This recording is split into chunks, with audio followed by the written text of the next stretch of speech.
Hi, Dr. John. I have gastric-related issues, and I am also suffering due to my huge tummy.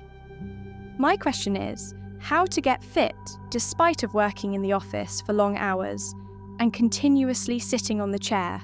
Hi, Ms. Alina. Let me divide the answer into 5 major points. 1. Move regularly.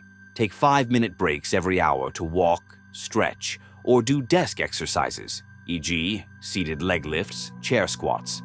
2.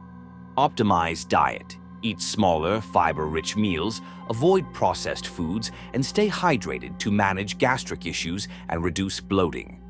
3. Posture and core. Sit upright, engage your core, and add 10 to 15 minutes of daily core exercises, planks, bridges. Prioritize activity. Walk during calls, use stairs, and aim for 30 minutes of brisk walking, yoga post-work. 5. Sleep and stress.